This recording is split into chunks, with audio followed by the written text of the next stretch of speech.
आज अर्जुन की शादी का दिन था। पूरा घर रंग बिरंगे लाइटों और झालरों से दुल्हन की तरह सजाया गया। मोहल्ले की औरतें विवाह के गीत गाते हुए ढोल की ताल पर खुशी से झूम रही थी। खुशियाँ घर के कोने कोने से उमड़कर आ रही थी और पूरे घर में रौनक ही रौनक थी। लेकिन यह रौनक अधूरी थी। साधना जी अंदर के कमरे में अपने बेड पर बैठी अतीत की यादों में गुम सुम कुछ सोच रही थी। बस ये 4 महीने और फिर भगवान ने चाहा तो हमारी गोदी में भी एक नन्हा मुन्ना या नन्ही मुन्नी खेल रही होगी। साधना जी ने अपने बड़े प्यार से अपने पति संजीव जी से कहा, वैसे तुम्हें क्या चाहिए, बेटा या बेटी? मुझे तो जी एक प्यारा सा बेटा चाहिए, बिल्कुल आपके जैसा। पत्नी की बात यह संजीव जी ने मुस्कुरा कर कहा, अच्छा, और आपको पता है मैंने तो अपने बेटे का नाम भी सोच लिया है, अर्जुन। हम अपने बेटे का नाम अर्जुन रखेंगे, अच्छा है ना? साधना जी ने पति से कहा।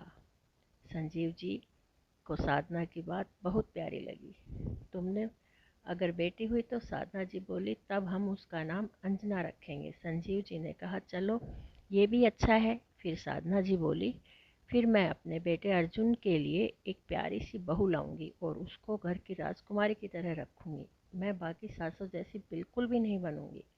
इस पर संजीव जी हंसते हुए बोले, अरे वाह साधना, तुम तो इतनी अच्छी सास बनकर गिनीज बुक में वर्ल्ड रिकॉर्ड में अपना नाम दर्ज करवाओगी। इस पर साधना जी कारों से सिर ऊंचा करते हुए बोले, हाँ जी बिल्कुल। संजीव जी तो फिर से भी कौन सा पीछे रहने वाला हूँ। तुम देखना, मैं भी अपनी बहू को बेटी की तरह प्यार दूंगा, उसे सिर आंखों पर रखूंगा। संजीव जी रोज अपने बेटा बहू के बारे में बातें करते और ढेरों सपने सजोते।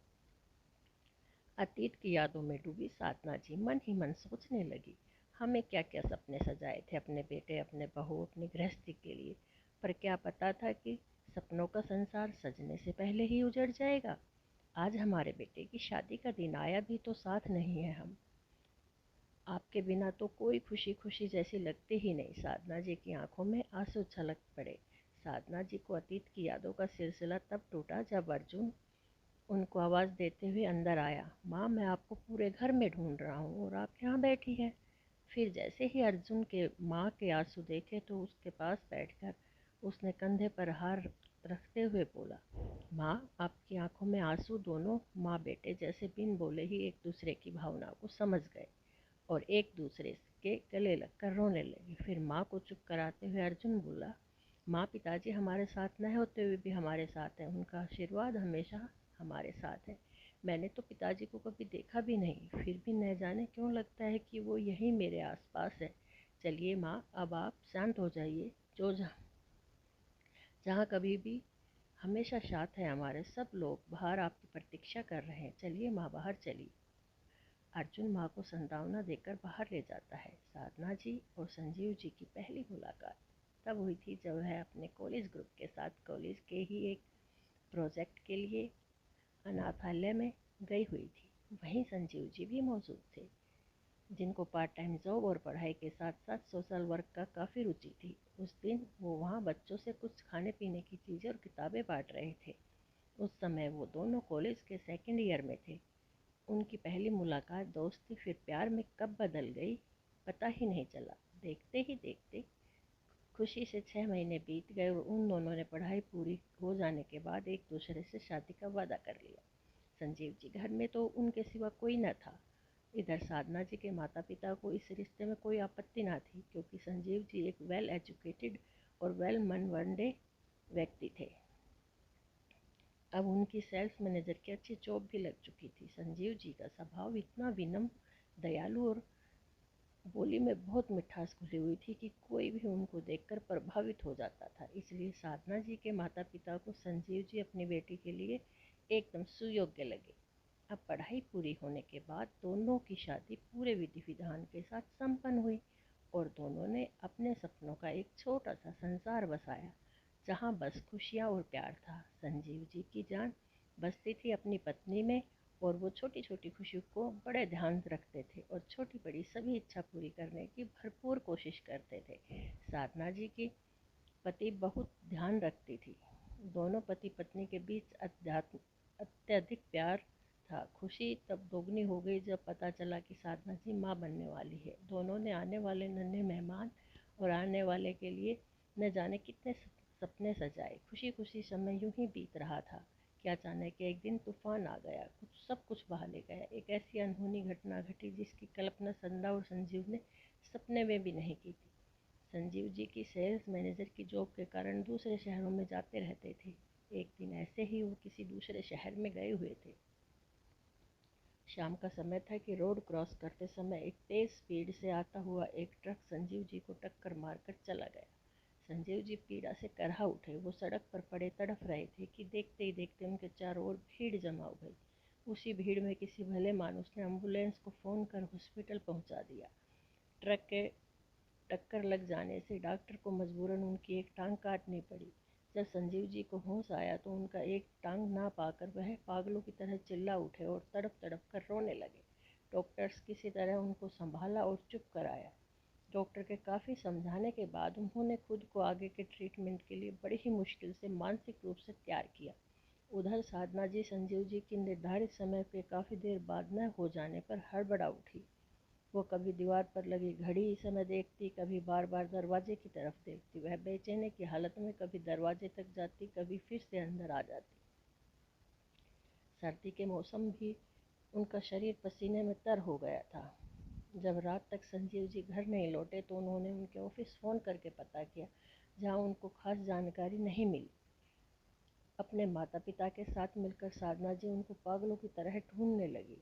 उनके ऑफिस गई, उनके सहयोगियों से पूछा, सारे दोस्तों रिश्तेदारों से पूछा, लेकिन गुमशुदगी की रिपोर्ट लिखवाई। यहाँ तक कि जिस शहर में संजीव जी की कंपनी के काम से गए थे वहाँ की पुलिस ने भी पूछताछ की, परंतु संजीव जी का कहीं कुछ पता नहीं चला। इधर संजीव जी को इधर उधर ढूंढते ढूंढते जब साधना जी तो 15 दिन गुजर चुके थे, उधर संजीव जी की 15 दिन के इलाज के बाद अब व्हील चेयर पर आ चुके थे। एक दिन व्हील चेयर पर बैठे हुए उदासी से अपनी एक टांग को देखते हुए सोचने लगे, हे भगवान, भाग्य में ये कैसा अन्याय किया है मेरे साथ। अब मैं क्या करूं, कहाँ जाऊं। यदि ऐसे में साधना के पास गया तो उस पर क्या गुजरेगी। वह तो बेचारी जीते जी मर जाएगी। कहीं सदमे में हमारे बच्चे को कुछ ना हो जाए। नहीं नहीं, साधना के पास नहीं जा सकता। मैं जीवन भर उस पर बोझ बनकर उसके जीवन को कठिन नहीं बना सकता। नहीं, मैं ऐसी गलती कभी नहीं करूँगा। यह कठिन निश्चय मुझे लेना ही होगा। साधना और अपने आने वाले बच्चे की भलाई के लिए साधना बड़ी समझदार और हिम्मत वाली लड़की है। वह किसी तरह खुद को और हमारे आने वाले बच्चे को संभाल ही लेगी और फिर उसे मेरे बिना जीने की आदत हो ही जाएगी। हाँ, यही सही है। उस पर बोझ बनने से अच्छा है कि उसके पास न ही जाऊं। यह निश्चय कर संजीव जी किसी और शहर में जाकर एक आश्रम में गुमनामी से अपना जीवन जीने लगे। अगर कोई इंसान भगवान को प्यारा हो जाता है तो उसके परिवार वालों को, सगे संबंधियों को यह सोचकर संतुष्टि हो जाती है कि वह इंसान अब इस दुनिया में भगवान के पास है। परंतु साधना जी को संतुष्टि होती तो कैसे। उनकी स्थिति तो जैसे पागलों सी हो गई थी। उनको ऐसी स्थिति में अकेला छोड़ना उनके माता पिता ने सही नहीं समझा और वो अपनी बेटी को अपने साथ ले गए। पर साधना जी इस सदमे से बाहर नहीं निकल पा रही थी। साधना जी की नज़र हमेशा दरवाजे पर रहती। दरवाजे पर ही हल्की सी दस्तक होती तो दौड़कर दरवाज़ा खोलती, कहीं संजीव जी ना आ गए हों। हर समय उसके मन में हजारों सवाल टिक टिक करते ही आखिर संजीव कहाँ गए। क्या वो किसी दुर्घटना का शिकार हो गए। कहीं कोई अनहोनी घटना तो नहीं घट गई उनके साथ। कहीं किसी ने कोई नुकसान ना पहुंचा दिया हो उनको। पता नहीं कहाँ होंगे, जीवित भी होंगे या नहीं। इन्हीं सवालों की कश्मकश में उलझे और पति का इंतजार करते करते साधना जी ने गर्भावस्था के 9 महीने पूरे कर लिए और अर्जुन को जन्म दिया। उनको लगा जैसे भगवान ने अर्जुन के रूप में संजीव को वापस उनको लौटा दिया हो। अर्जुन की प्यार भरी मुस्कान ने उनकी पीड़ा कुछ तो कम कर ही दी थी। अब वो अपने बेटे को देखकर जीती। अर्जुन ने उन्हें संजीव का अक्ष दिखाई देता था। उनके मन में पति के वापस आने की जो उम्मीद थी, अब वो भी कहीं न कहीं गुम होने लगी थी। उधर संजीव जी की काफ़ी समय तक अपने साथ हुई अनहोनी और पत्नी और बच्चे के बिछड़ने की पीड़ा से काफ़ी समय तक सदमे में रहे। अचानक उनके ज़मीर ने झिकोड़ते हुए कहा, संजीव, ऐसे कब तक दूर इस अग्नि में खुद को जलाता रहेगा। भगवान ने तेरी एक टांग ली है, परंतु तेरे सामने अभी पूरा जीवन पड़ा है जिसे इस व्हील चेयर पर बैठे बैठे नहीं गुजारा जा सकता। तू एक पढ़ा लिखा नौजवान है, ऐसे व्हील चेयर पर बैठने से अच्छा है कुछ काम करूं। बस यही सोचकर संजीव जी ने आश्रम से जुड़ी एक शेयर एंड केयर फाउंडेशन में एक सोशल वर्कर के तौर पर काम करना शुरू कर दिया। उधर अर्जुन थोड़ा बड़ा हुआ तो साधना जी को लगा कि यहीं वे अपने माँ पिता को बोझ न बन जाए। यही सोचकर वो अर्जुन को 5 बरस के होने पर वापस अपने घर आ गई। घर आकर संजीव जी के बिना उस घर में रहना उसके लिए दुर्भर हो गया था। संजीव जी की यादें उन्हें दिन रात कचोटती रहती। घर की दीवारें उन्हें जैसे खाने को दौड़ती।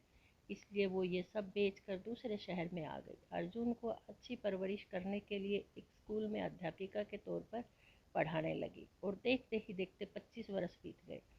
अर्जुन की भी एक मल्टीनेशनल कंपनी में जॉब लग गई। जॉब लगने के बाद अब अपनी माँ की अध्यापिका की नौकरी छुड़वा दी थी और आज दिन था अर्जुन की शादी का। अर्जुन और प्रीति की शादी पूरे विधि विधान के साथ संपन्न हुई। प्रीति एक बहुत ही सुंदर, सुशील, चंचल, अच्छे संस्कारों वाली लड़की थी। उसके घर में आने से जैसे पूरे घर में खुशी का माहौल रहने लगा। एक पतिव्रता होने के साथ साथ वो एक अच्छी बहू भी साबित हुई।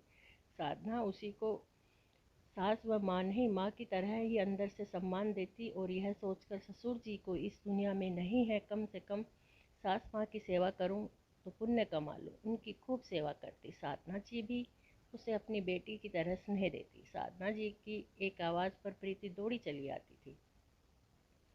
साधना जी को हल्का सा बुखार या जुकाम भी होता तो वे सास माँ के लिए कभी काढ़ा बना कर लाती तो कभी गरम गरम सूप बना कर लाती और अपने हाथों से खिलाती।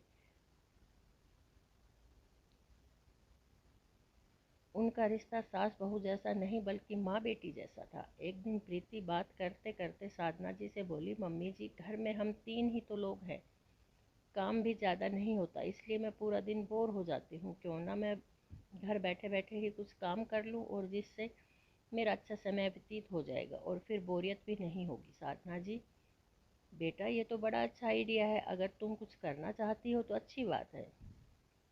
प्रीति उत्साहित होते हुए बोली, हाँ mummy ji, share and care करके एक एनजीओ है जो अनाथ बच्चों, बुजुर्गों और विधवाओं के लिए है और समाज की फैली अनेक प्रकार की सामाजिक कुरीतियों को मिटाने के लिए काम करती है। इस एनजीओ में जॉब का अच्छा अवसर है। बस घर बैठे काम करना है और सप्ताह में 1-2 बार एनजीओ में विजिट करना है।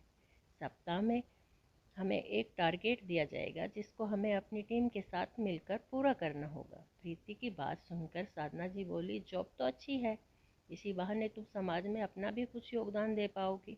यह कहकर साधना जी ने प्रीति को एनजीओ में जॉब करने की परमिशन दे दी। अर्जुन को भी प्रीति की जॉब करने से कोई आपत्ति नहीं थी, इसलिए प्रीति ने जॉब ज्वाइन कर ली और घर बैठे ही अपने लैपटॉप से काम करना शुरू कर दिया। 15 दिन बाद प्रीति को एनजीओ की तरफ से उसी शहर के आश्रम में जाने का टारगेट मिला जहां संजीव जी रह रहे थे। जब प्रीति अपनी टीम के साथ एनजीओ गई तो उसकी मुलाकात व्हील चेयर पर बैठे एक 50 वर्षीय व्यक्ति से हुई।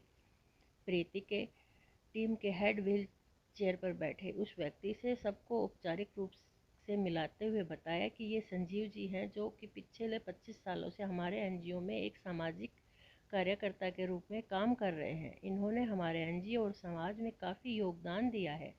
ये भी हमारी इसी टीम का हिस्सा रहेंगे। उस व्यक्ति को देखकर प्रीति को ना जाने एक अजीब सा एहसास हुआ। ऐसे लगा मानो ये कोई अपना है।